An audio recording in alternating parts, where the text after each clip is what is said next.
The silent tax. It began with a press conference no one dared interrupt. The World Union announced it with solemn faces and polished phrases, the word tax.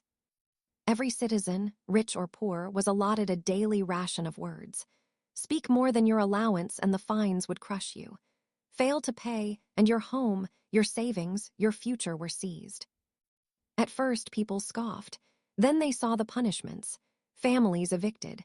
Debtors, prisons swelling with those who had let their tongues slip. The laughter of a child could cost a month's rent. The world grew quiet. Conversations shrank to clipped exchanges. Lovers whispered in gestures, coworkers emailed instead of speaking. Dinner tables were mausoleums. Loneliness spread like rot, but fear kept mouths shut. For the wealthy, it was different.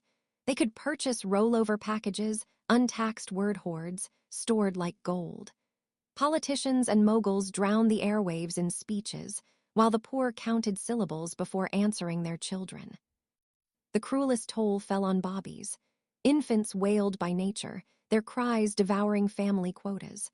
Parents who couldn't pay strapped their bobbies' mouths shut or pressed pillows to their faces until the tiny bodies stilled. The lucky ones were drugged into silence. Toddlers who babbled were slapped, starved, locked away. Better a bruised child than a bankrupt family. Schools decayed. Teachers rationed lessons to single sentences. Stories died first, there was no room for them. Children grew up stunted, their vocabularies clipped like wings. They learned to fear language itself.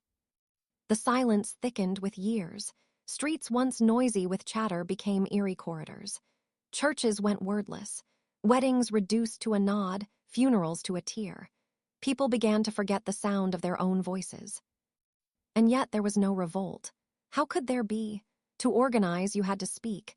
To rage, you had to shout. To resist, you had to say something. The rich spoke the world into their shape. The poor whispered themselves out of existence. And the silence spread, until humanity itself became a species that no longer dared to speak at all.